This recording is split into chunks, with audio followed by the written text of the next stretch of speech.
প্রতিবাদ মিছিল তৃণমূলের পক্ষ থেকে মুর্শিদাবাদের নবগ্রামের ব্লক তৃণমূল কংগ্রেসের পক্ষ থেকে এক ঐতিহাসিক মিছিলের আয়োজন করা হয় শুক্রবার বিকেলে।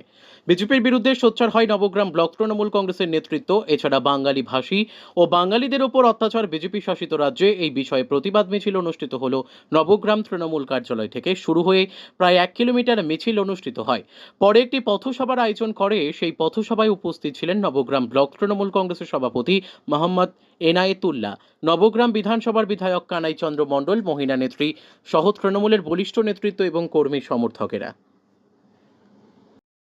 এতগুলি বার্তা নিয়ে আমরা মানুষের কাছে আজকে সাম্প্রদায়িক শক্তি বিজেপি, সিপিএম, কংগ্রেসের চক্রান্ত এবং তার সাথে সাথে আজকে আপনারা জানেন যে ইতিমধ্যে যে একটা ফেক নিউজ, পিয়ারুল শেখের নামে একটা ফেক নিউজ, একটা গ্রুপ, তারা আজকে আমাদের নেতৃত্বের বিরুদ্ধে, তারা কখনো আমার সভাপতি, কখনো আমার, কখনো অন্য কারো বিরুদ্ধে আজকে বিভিন্নভাবে মিথ্যাচার করছে, অপপ্রচার করছে, সরকারের ভাবমূর্তি নষ্ট করার চেষ্টা করছে।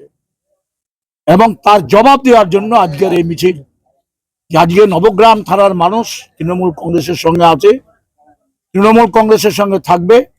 আজকে নবগ্রাম তৃণমূল কংগ্রেসের যারা নেতৃত্ব তাদের সঙ্গে আছে। আজকে আপনারা দেখতে পারলেন যে যখন আজকে চতুর্থী, বোধ হয় কালকে পঞ্চমী, পুজো শুরু হয়ে গেছে, আনুষ্ঠানিকভাবে উদ্বোধন জননেত্রী মমতা ব্যানার্জি শুরু করেছেন। আর এই বর্ষা, প্রাকৃতিক একটা দুর্যোগ চলছে, তার মধ্যে দাঁড়িয়েও দেখলেন আপনারা হাজার হাজার মানুষের আজকে মিছিল আপনারা প্রত্যক্ষ করেছেন, দেখেছেন কিভাবে মানুষ আজকে নবনির্বাচিত আমাদের সভাপতি, নবনির্বাচিত আমাদের মহিলা সংগঠনের সভানেত্রী, কিভাবে আমাদের আইনটিটিউশনের সভাপতি নির্বাচিত হয়েছেন, তাদেরকে সমর্থন জানিয়েছেন। আমাদের যুব সংগঠনের সভাপতি নির্বাচিত হয়েছেন, তাদেরকে সমর্থন জানিয়েছেন। সেটা আপনারা প্রত্যক্ষ করলেন যে মানুষ আজকে তৃণমূল কংগ্রেসের সঙ্গে আছে, মানুষ আজকে নবগ্রাম বিধানসভার বিধায়কের সঙ্গে আছে। আজকে মানুষ আজকে সভাপতি মোহাম্মদ